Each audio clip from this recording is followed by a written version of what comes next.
할렐루야, 할렐루야.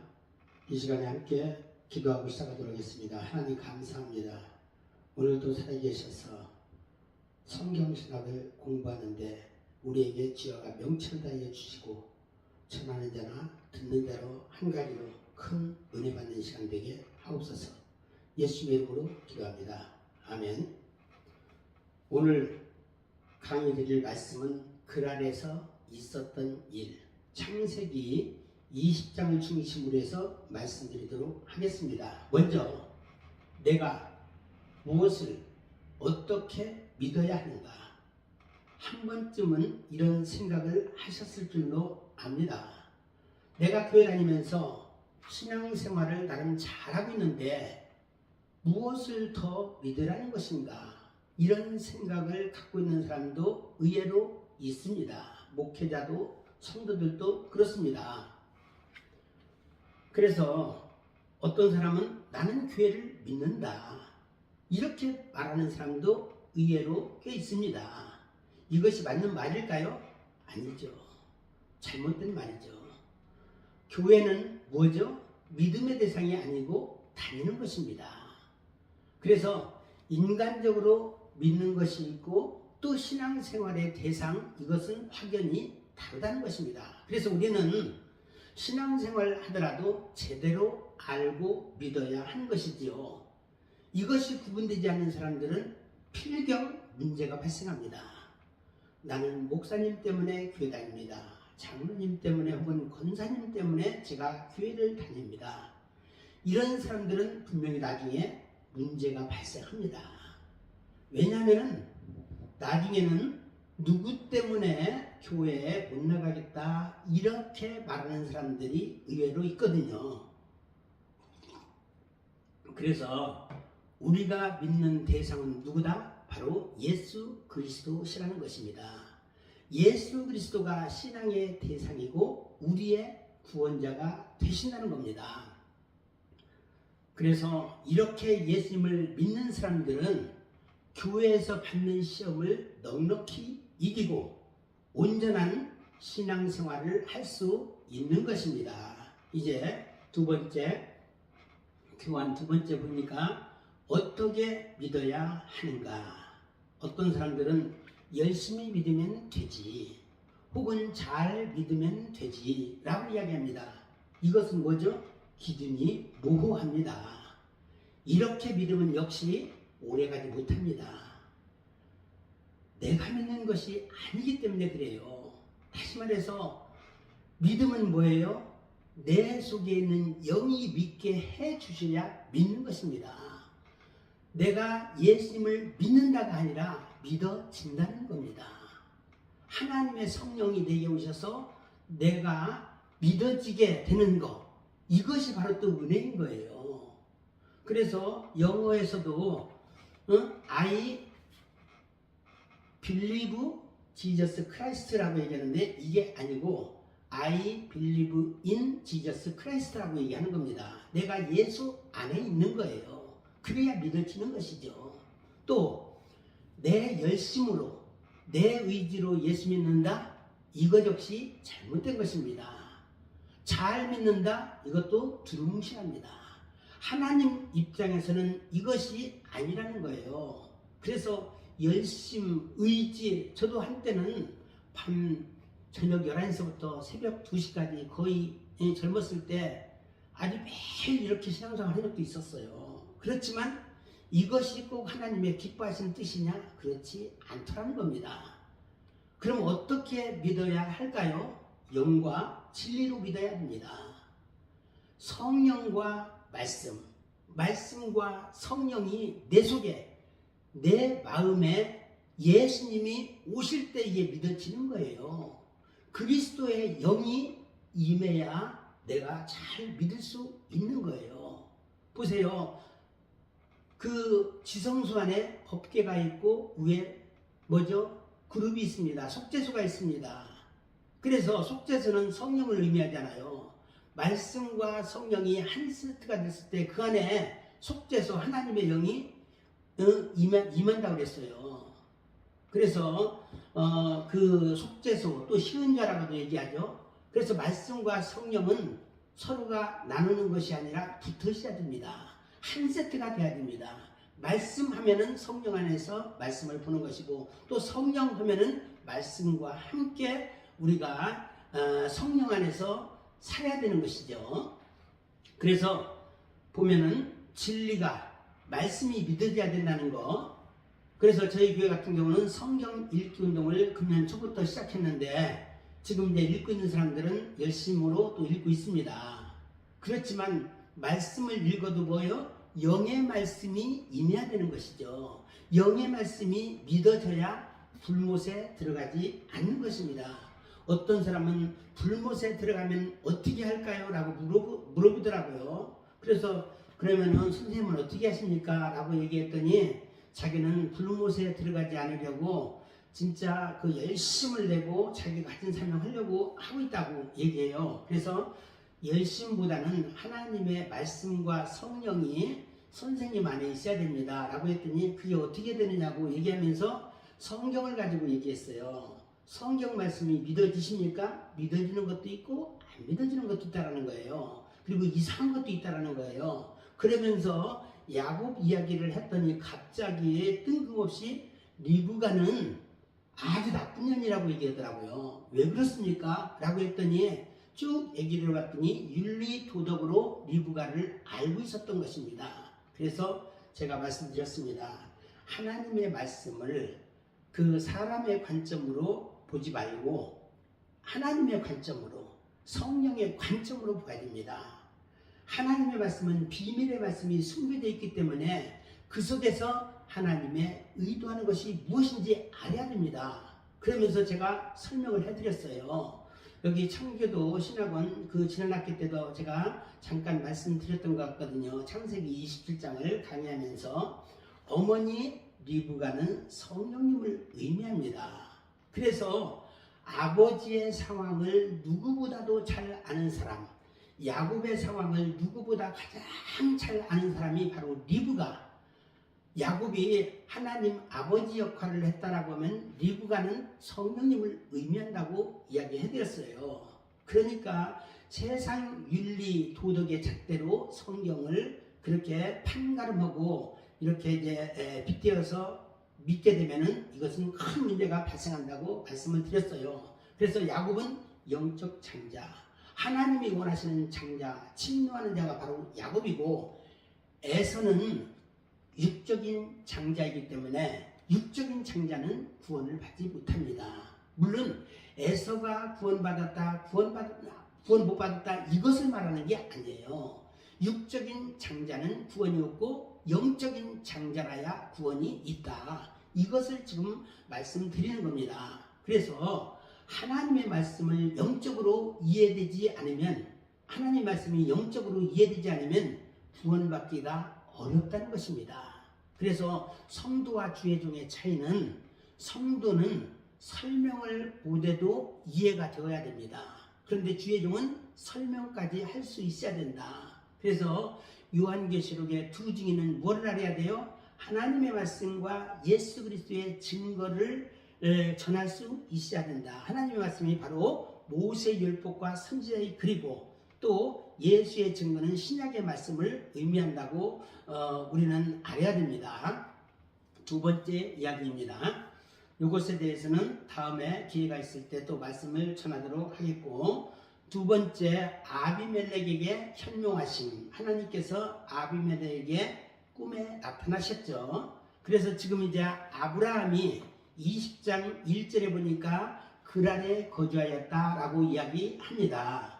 그런데 아브라함이 누구입니까? 원래 갈대아 우르 사람이에요. 그런데 하나님께서 네 본토 친척 아비집을 떠나라 라고 해서 떠날 때 자기 아들 아브라함이 갑자기 짐을 싸고 있으니까 너 어디 가니? 아버지가 물었던 겁니다. 그러자 저 하나님께서 지시하는 곳으로 떠납니다. 그랬더니 나도 좀 같이 데려가 다오. 그래서 데라까지 그 갈대아 우르에서 떠납니다. 사실 갈대아 우르는 위에 우상이 가득한 것이거든요. 메소포타미아 그 문명이 아주 발생기기 때문에 우상이 가득했어요. 그래서 이곳에서 있으면 안 되겠다 싶어서 우상의 도시에서 떠나라고 말씀하셨던 것입니다.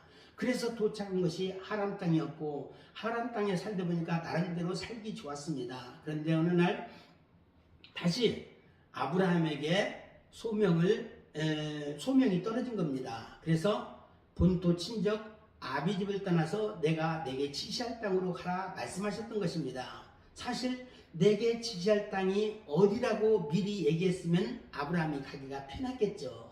그래서 예를 들어서 인천시 동구 몇 번지라고 했으면 편했을 텐데 우리 주님께서는 그것을 말씀하지 않았어요. 내가 내게 지시할 땅, 그때마다 성령의 인도하심 따라서 가야 했던 것입니다. 그래서 늘 아브라함은 하나님과 동행하는 삶을 살았어요. 그래서 현재 그랄 땅까지 오게 된 건데, 오게 된 것입니다. 그랄은 어디 있습니까? 1절의 말씀해 보니까 가데스와 술 사이에 있더라 이야기합니다. 가데스는 뭐죠? 거룩한 땅, 구별된 곳입니다. 하나님이 계신 곳이 가데스예요. 술은 어디예요? 다른 말로 부엘라 헤로이라고 얘기합니다. 수르라고도 얘기했는데 전에 하갈이 여호와의 사자를 만났던 곳입니다. 그곳에서 너무 힘들어서 하나님 앞에 기도했더니 우리 주님께서 임하셨던 거예요. 그래서 나를 감찰하셨구나, 나를 살피셨구나. 그래서 나를 감찰하시는 이의 우물, 그래서 부엘라 헤로이라고 이름을 졌던 것입니다. 그래서 그랄은 가데스와 술 사이에 있었던 것이고, 술은 참고적으로 가데스와 베렛 사이에 있습니다. 베렛은 뭐죠? 재앙, 애굽을 상징합니다. 완전 세상적인 사단이 통치하는 곳, 이곳을 베렛이라고 얘기했는데, 하갈에게는 이 술이라고 하는 지역을 벗어나지 못하게 했지만, 지금 아브라함에게는 바로 이제 가데스와 이 술 사이에는 그랄 땅에 있게 하셨던 것입니다. 이것도 하나님께서 연단하시는 장소입니다. 그리고 그랄은 참고적으로 고리, 지역, 임시처소라는 뜻입니다. 그 임시처소가 이 세상이죠. 교회를 빙빙빙빙 돌면서 고리니까 지역, 임시처소이다 보니까 바로 이제 우리가 이 세상이지만 그래도 교회 근처에서 다니고 있는 이 땅, 이것을 그랄이라고도 볼 수 있겠습니다. 그래서 그랄 지역에서 우리 하나님께서 아브라함을 연단하셨던 것입니다. 훈련하셨던 것입니다. 그런데 이 그랄 땅에 와서 아브라함이 두 번째 실수를 합니다. 뭐죠? 자기 아내 사라를 자기 누이라고 얘기하라. 그리고 나를 오람이라고 얘기하라 그랬던 것입니다. 그러다 보니까 그랄 왕이 사라를 데려갔어요. 너무 예쁜 아내를 두다 보니까 이것이 두려웠던 것이에요. 사실 객지에 있다 보니까 그랄 왕과 그 백성들이 들어왔어요. 자기는 수적으로 얼마 안 되잖아요. 그런데 이 그랄 왕과 그 백성들 얼마나 많습니까? 두려웠던 것입니다. 그래서 이것이 바로 아브라함의 신앙 상태예요. 아브라함이 처음부터 굉장한 신앙인이 아니었습니다. 저나 여러분도 똑같아요. 이런 아브라함을 하나님이 만들어가는 그런 상태에 있었고, 지금 현재 아브라함 그런 모습도 하나님께서 왜 사랑했는가? 그래도 하나님 편에 있잖아요. 하나님께 늘 붙어있고 하나님께서 말씀하시는 대로 순종하잖아요. 우리가 구원받는 것은 영으로 구원받는 것입니다. 영으로 예배드리고 영으로 기도해야 되는 것입니다.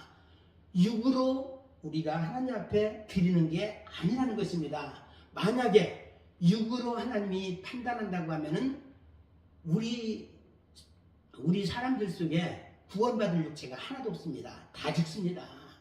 다행히 우리 하나님께서는 영으로 우리를 보시기 때문에, 그래서 영혼 육이 있는데 영이 강했을 때 혼과 육을 지배할 수 있는 거예요. 그러기 위해서는 어떻게 해야 돼요? 날마다 말씀과 성령으로 우리가 전쟁터에서 승리할 수 있는 것입니다. 물론 그 승리도 내가 하는 것이 아니라 내 속에 하나님의 영이 계셔서 이 말씀이 세상을 이길 수 있게 해 주신다 이 말입니다. 그리고 이제 두 번째, 하나님의 형통하심에 대해서 살펴봅니다. 아비멜렉 그랄 왕이죠. 그랄 왕에게 우리 주님이 현몽하셨다고 했어요. 이것은 하나님의 경고의 메시지이기도 합니다. 그래서 어떻게 말씀하시는가 하면 첫째로 데려온 여인으로 말미암아 너는 죽는다라는 겁니다. 경고의 메시지를 주는 겁니다. 사실 경고의 메시지를 주는 것은 죽이려고 하는 것이 아니라 기회를 주려는 것입니다. 왜냐? 그녀는 남편 있는 여자이기 때문에 이 여인과 가까이 있다면 너는 죽는다라고 경고의 메시지를 꿈에 나타나셔서 말씀하신 것입니다. 이것이 무슨 의미일까요? 하나님의 씨가 있는 가족은 못 건드린다라는 것입니다. 이게 굉장히 중요한 얘기입니다. 그래서 내가 영적인 장자라고 할 때 우리 가족들도 함부로 못 건드린다는 거예요. 다만 가족들 중에서 제발로 나가는 사람들은 마귀의 타겟이 됩니다. 예를 들어 볼까요?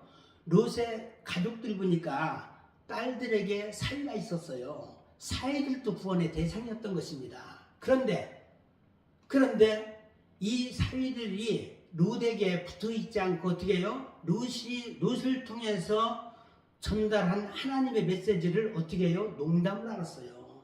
결국 제발로 나간 것입니다. 이런 사람은 구원의 대상에서 열외된 것입니다. 물론 롯의 처 역시 세상을 돌아보고 세상 쪽에 무게를 두었기 때문에 결국은 구원의 대상에서 탈락이 된 것입니다. 이거 굉장히 중요합니다. 그렇지만 하나님의 씨가 있는 이런 가족들은 하나님 품속에 있을 때 못 건드린다는 것입니다. 그래서 4절 말씀해 보니까 아비멜렉이 항변합니다.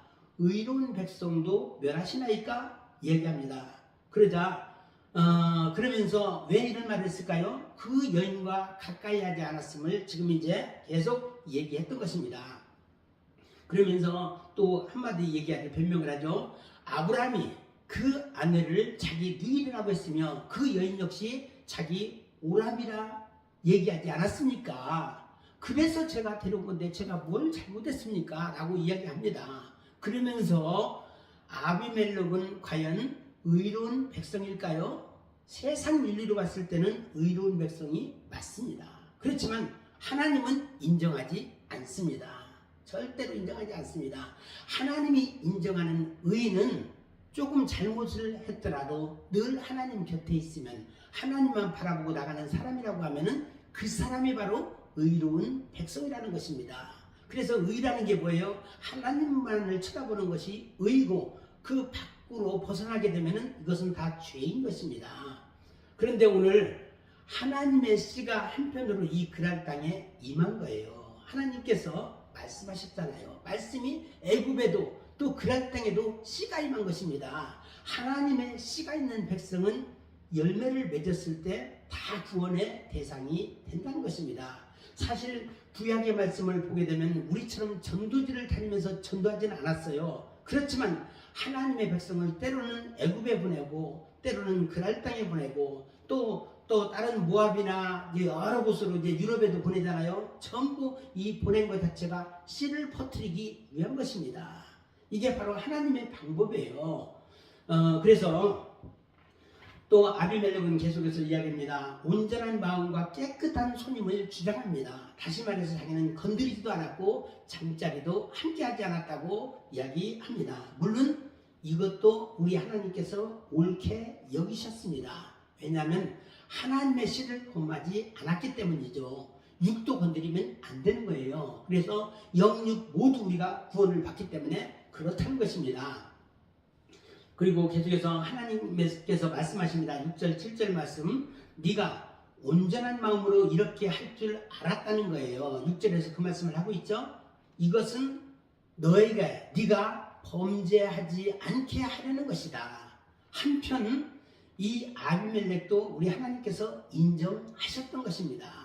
이제 아브라함에게 행하는 범죄가 나 여호와께 행하는 범죄라는 사실을 분명히 알려줍니다. 그래서 주의 종을 주의 선지자 건드리면 너는 죽는다라고 간밤에 꿈에 나타나서 말씀하셨던 것입니다. 그리고 두 번째로 그 아내를 돌려보내라. 7절에서 말씀하고 있잖아요. 궁극적으로 하나님께서 현몽하신 목적은 바로 아브라함의 아내 사라를 건드리지 말라는 것입니다. 그래서 이제 선지자 아브라함이 너를 위해서 기도해야 너는 살 수 있다라고 또 이제 부언해서 말씀하십니다. 또한 만일 돌려보내지 않으면 어떻게 되느냐? 너뿐 아니라 내게 속한 자가 반드시 죽을 것이다. 이것을 7절에서 말씀하고 있습니다. 이는 말씀의 성취입니다. 창세기 12장 3절 말씀에 보니까 너를 축복하는 자에게는 내가 복을 내리고 너를 저주하는 자에게는 내가 저주를 내리라. 그 반대로 아브라함이 축복하는 자는 복을 받고 또 저주하는 자는 저주가 내린다라는 얘기예요. 그래서 복 있는 자의 기도가 굉장히 중요하다는 것입니다. 세 번째, 아비멜렉의 질책과 아브라함의 변명에 대해서 말씀드리도록 하겠습니다. 8절에서 13절입니다. 아비멜렉의 두려움이 임했습니다. 8절과 10절에 간밤에 전능하신 여호와 하나님이 꿈에 나타나셔서 경고의 메시지를 던졌는데 얼마나 두려웠던지 자기 종들을 전체 다 부릅니다. 8절에 보니까 전체 다 부르죠. 그래서 충격을 받은 아비멜렉 왕이 그날 아침 일찍 모든 종들을 불러서 대신들 장관들 다 불러 모아서 간밤에 꾸었던 꿈을 이야기해 줍니다. 그랬더니 그 종들 역시 심히 두려워합니다.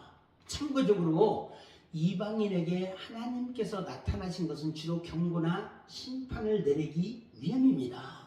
그렇지만 아비멜렉의 꿈속에 나타났던 것은 하나의 기회를 제공하기 위함이었던 것입니다. 죽이지 않도록 하기 위함이죠. 그래서 아브라함을 이제 또 부릅니다. 그래서 9절 10절 말씀해 보니까 아브라함에게 네 가지를 물어봅니다. 뭐라고 했는가 하면은 네가 어찌하여 우리에게 이같이 하였느냐 이야기합니다.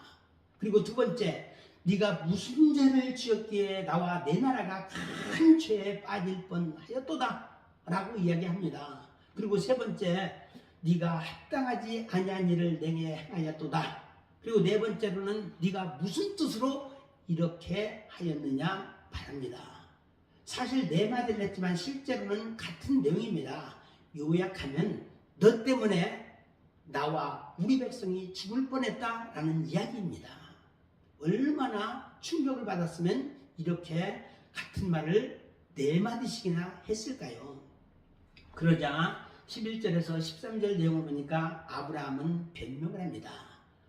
이 지역은 하나님에 대한 두려움이 없는 지역 아니겠습니까? 실질적으로 그럴 지역은 하나님의 두려움이 없습니다. 맞는 말입니다. 사실 꿈속에서 하나님이 현몽하지 않았더라면 하나님에 대한 두려움, 또 아브라함이 하나님의 선지자라는 것에 대해서 두려워했겠습니까? 전혀 두려워하지 않았을 것입니다. 더군다나 아브라함의 두려움은 예쁜 아내, 그 절세의 미인과 같이 사는 이 위험성이 있는 거예요. 그래서 예쁜 아내를 두신 분들, 이런 분들은 잘 단속해야 됩니다. 그리고 특별히 하나님과 늘 동행해야 됩니다. 까딱하면은 아브라함처럼 자기 남편이 실수해가지고 일을 그래도 있어요. 조심해야 됩니다. 오히려 그랄 백성이 자기 아브라함을 죽일까 두려워했다고 고백하고 있습니다. 실제로 그녀는 나의 이복동생입니다 라는 이야기를 하죠. 배달은 동생이라는 것이죠.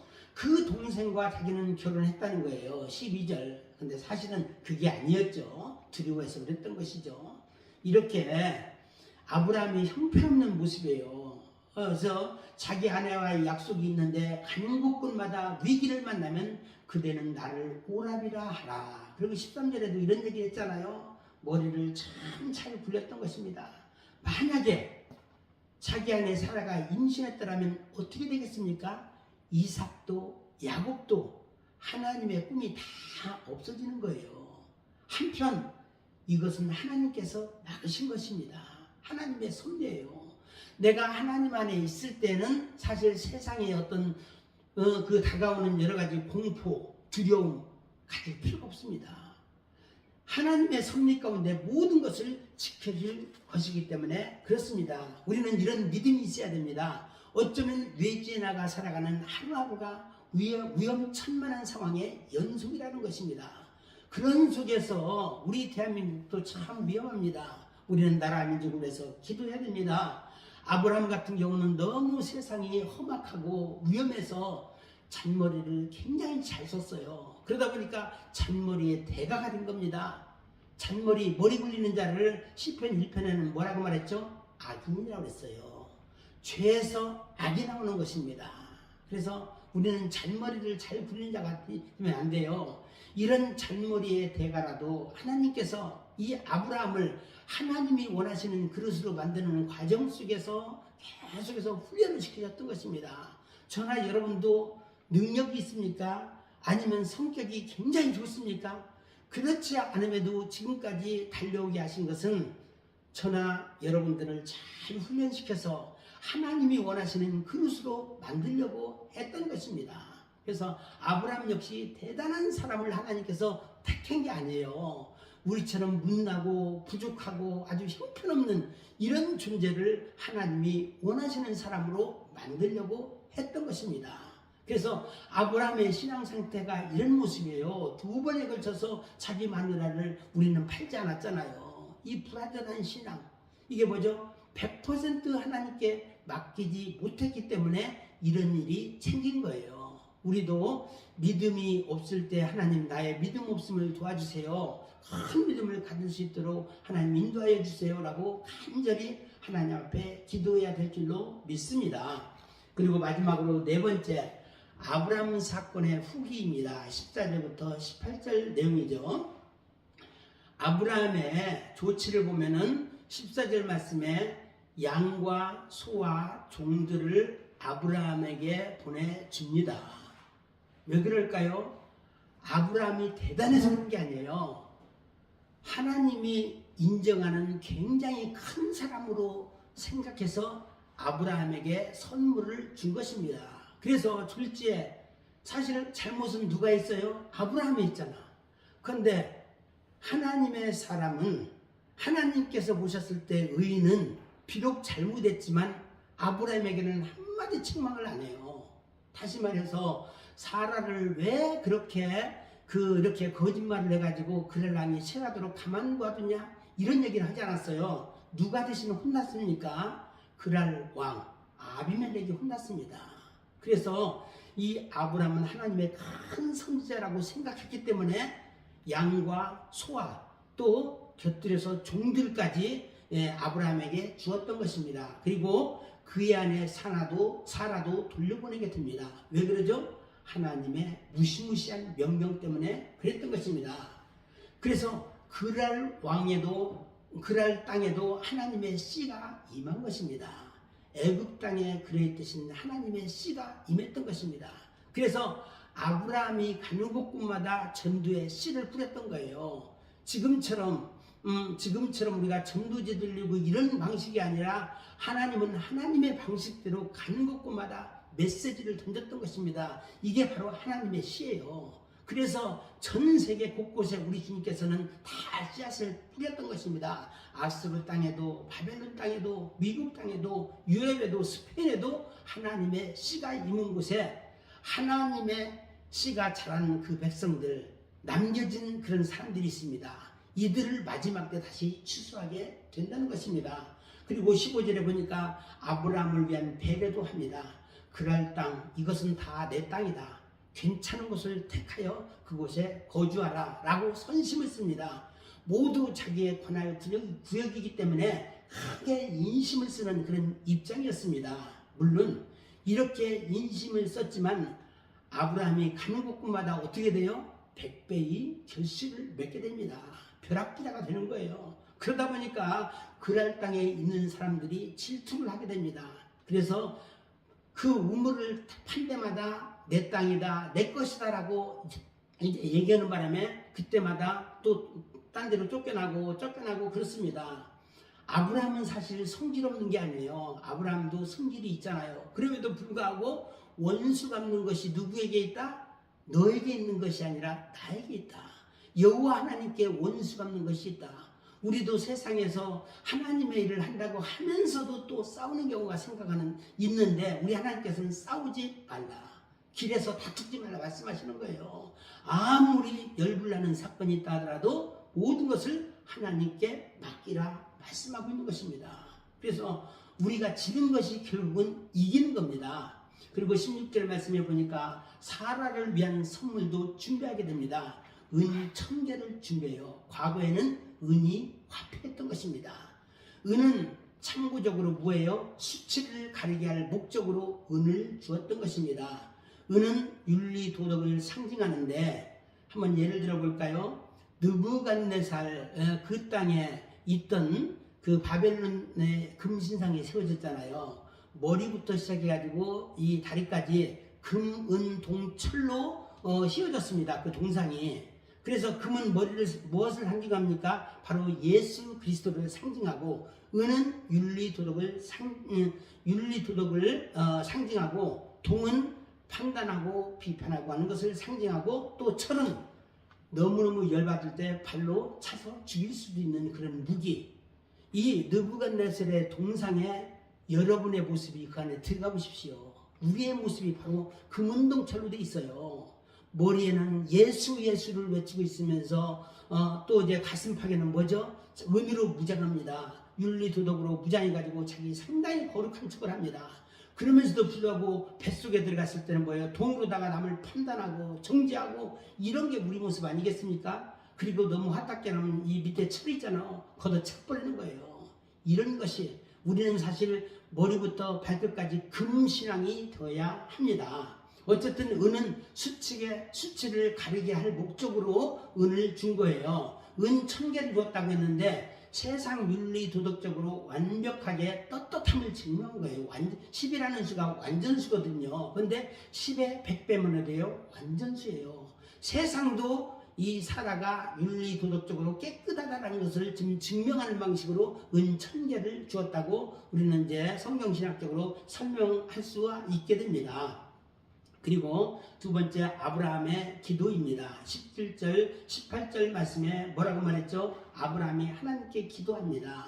그래서 아비멜렉과 그 아내와 여종을 치료하고 또 출산하게 하십니다. 사실 하나님은 이런 분이에요. 하나님께서 맘만 먹으면 한 나라를 쑥대밭으로 만들 수 있고 다 탯줄을 닫을 수도 있는 것입니다. 그래서 문제는 하나님의 종들이 문제예요. 한번 주의 종이 길로 걸어가는 사람들은 목숨을 걸어야 됩니다. 하나님 앞에 드려진 인생이에요. 그런데 주의 종이 잘못하게 가지고 백성들이 벼락맞는 케이스도 있어요. 레위기 4장 3절 말씀에 보니까 제사장의 허물로 인해서 백성이 이제 그 범죄하는 꼴이 된다고 그랬어요. 물론 이럴 때 바로 하나님 앞에 돌아서게 되면 괜찮지만 그렇지 않을 때는 백성들도 벼락맞습니다. 이스라엘이 멸망당하고 또 유다가 멸망당한 이유가 다 주의 종들 때문에 그래요. 마지막 주의 종들이 한 사람이라도 껴있는 자들이 많아야 됩니다. 그래서 보세요. 아브라함의 아내 사라의 사건으로 인해서 아비멜렉 집의 모든 태를 닫으신 거예요. 6주까지 포함해서 그 백성의 태를 다 닫으신 겁니다. 그리고 7절 말씀에 반드시 죽으리라 이런 말씀이 임한 것입니다. 하나님께서 반드시 죽는다라고 하면은 죽는 겁니다. 제2세가 태어나지 않으므로 그날 왕과 백성은 전멸 위기에 당한 겁니다. 씨가 마르게 된 것이죠. 참으로 무시무시한 하나님의 심판인 것입니다. 보세요. 이로부터 430년 후에 무슨 일이 있었습니까? 애굽의 장자 사건 있지 않았습니까? 애굽의 장자들이 다 씨가 마를 상황이었던 거예요. 이때 이제 모세를 통해서 기도해서 회복되게 되는데 진짜 하나님께서 맘만 먹으면은 무슨 일도 다 하시는 분이에요. 그래서 하나님의 사람 아브라함의 아내를 가로챈 사건은 한 나라가 멸망당할 뻔했던 이런 사건이었던 것입니다. 어쨌든 아브라함이 하나님 앞에 기도함으로 심판을 면하게 됩니다. 사실 아브라함과 그랄 왕 아비멜렉은 비교도 안 돼요. 그런데 문제는 갑을이 바뀐 거예요. 바로 하나님의 선지자이기 때문에 하나님과 함께하는 사람들은 이런 아브라함 같은 권세를 주십니다. 하나님의 전권대사를 준 그 위임받은 사람은 우리는 담대하게 외칠 수가 있어야 돼요. 그래서 아브라함이 중보기도 함으로 인해서 그 태가 다 열리게 되고 회복이 될 수 있었던 것입니다. 비록 하나님을 두려워하지도 믿지도 않는 그랄 땅에서 하나님의 살아계심을 전하게 된 것입니다. 결국 여호와 하나님의 씨를 그곳에 전한 거예요. 나중에 보세요. 그랄 목자가 너무 아브라함이 잘 되니까 내 땅이다, 내 거다 라고 얘기하고 있잖아요. 사실 이 땅은 아담과 하와가 선악과를 먹은 이후에 이 세상 자체가 누구의 땅이 되어버렸어요? 사단이 통치하는 땅이 되어버린 거예요. 6천년의 기간 동안은 사단의 통치하는 땅이에요. 앞으로 우리가 요한계시록에 나와 있지만 또 천년, 그 이제 천년왕국에서는 바로 예수 그리스도의 통치가 임하는 것입니다. 때가 얼마 남지 않았습니다. 그렇기 때문에 이 땅 보세요. 이삭 때도 뭐 자기네 땅이라고 우기잖아요. 사실 사단이 통치하고 있었기 때문에 사단은 자기 땅이라고 얘기하는 게 틀린 말은 아닙니다. 예를 들어 볼까요? 성경도 판권이 우리 개신교에 있지 않습니다. 가톨릭에게 있습니다. 대한성서교회가 그 판권의 우선권이 가톨릭에게 있어요. 그래서 내 거다라고 얘기하면 우리는 할 수 없이 거기에 따라가야 합니다. 그리고 우리 자체로 신학이라든지 학문이라든지 모든 것 자유주의 신학이 됐든 학문적으로도 세상의 물을 먹었어요. 우리는 하늘의 물을 먹은 사람이지만 세상 물을 먹었기 때문에 그것도 내 거다라고 하면 어떻게 돼요? 아브라함처럼 그냥 피해줘야 됩니다. 그리고 이 모든 것들은 하나님이 갚아주신다. 하나님께서는 하나님의 종을 철저히 보호하신다는 거예요. 그래서 그랄 땅에서의 사건과 브엘세바 내용을 20장과 21장에 나와 있는데 살펴봅니다. 그랄 땅 20장 내용이죠. 그랄 땅에서 큰 곤욕을 치렀지만 여호와께서는 자기 종을 철저히 보호하신다. 우리는 완벽하지 않아도 상관이 없어요. 우리 마음속에 하나님에 대한 열정이 있고 또 열심이 있고 하나님에 대한 갈망하는 마음이 있으면, 하나님을 의지하려고 하는 마음이 있으면 하나님께서 붙잡아 주십니다. 그래서 16절 말씀에 뭐라고 말했죠? 모든 것은 하나님이 해결하신다 라고 말씀하셨어요. 이것이 뭐다? 바로 하나님의 은혜라는 것입니다. 그래서 이 과정을 넘으니까 드디어 21장에 가서 이삭이 탄생하게 된 것입니다. 사라를 통해서 마침내 이삭이 탄생하게 됩니다. 많은 우여곡절을 거쳤잖아요. 창세기 21장 7절 말씀에 이삭이 탄생하는 모습이 나오게 되죠. 그리고 21장 20절 말씀에 보니까 그랄 왕 아비멜렉이 먼저 와서 제의를 합니다. 우리 평화조약을 맺자라고 얘기합니다. 그래서 평화 언약을 체결하게 됩니다. 언약을 체결한 장소, 사실 아브라함 입장에서는 아브라함 개인은 별 볼 일 없잖아요. 그런데 그 나라 왕이 와서 먼저 우리 서로 싸우지 맙시다 라고 얘기했는데 아브라함이 그것을 거절할 명분이 없잖아요. 그래서 오케이 해서 평화조약을 체결한 것입니다. 그래서 언약을 체결했던 그 장소 이름을 바로 뭐라고 말했어요? 브엘사바라고 이름을 명명했습니다. 브엘사바는 바로 7개의 우물이 터진 곳이에요. 아브라함의 신앙의 최고점이 이때 완성이 됩니다. 물론 그 아들 때 이삭 역시 신앙의 최고점은 브엘세바였던 것입니다. 이곳에 에셀나무를 심었어요. 물론 에셀나무 심은 것도 의도적으로 아브라함이 심은 게 아니에요. 또 이삭이 심은 게 아닙니다. 이곳은 하나님께서 그 마음에 감동을 주셔가지고 이거 심었던 것입니다. 그래서 이 그랄 지역까지 오게 한 것도 전부 하나님의 뜻과 섭리 가운데 말씀 안에 있었기 때문에 그랄 땅까지 왔고 브엘세바도 만나게 되었던 것입니다. 에셀나무가 무엇입니까? 다른 말로 말하면 소금나무입니다. 바로 예수 그리스도의 나무, 언약의 나무입니다. 우리 주님께서 약속을 하셨어요. 거기서 영원하신 여호와의 이름을 불렀더라. 여호와가 그 히브리어인데 하는 말로 예수라고도 이야기합니다. 학자들의 이야기하면 예수 바로 구원자 예수 그리스도. 그래서 우리 아브라함도 이삭도 전부 구약시대였지만 예수를 만났던 장본인이었습니다. 노아도 마찬가지죠. 그래서 아브라함 신앙을 보게 되면 12장에서 출발했어요. 형편없는 모습으로 출발했지만 드디어 그의 신앙이 21장에 가서 완성되게 됩니다. 그래서 우리 하나님께서는 아브라함을 그만큼 믿음의 조상이 되게끔 한 것도 큰 하나님의 역사고 섭리였고 스텝 바이 스텝을 거쳐갔던 것입니다. 처음부터 아브라함이 완벽한 사람이 된 것이 아니에요. 그런데 하나님께서는 여기에서 끝이냐? 아니에요. 또 무슨 일이 있었죠? 이제 아브라함의 신앙이 최고조로 가니까 이번에는 네 독자 이삭을 나에게 바쳐라 말씀하신 거예요. 물론 결론적으로 이삭이 하나님 앞에 바쳐지진 않았습니다. 이삭 대신에 그 여호와 이레로 예배하는 그 순념소가 있지 않았습니까? 순양이 있지 않았습니까? 그래서 대신해서 사실 이삭이 죽은 것은 아니지만 이삭은 이미 하나님 앞에 바쳐진 사람입니다.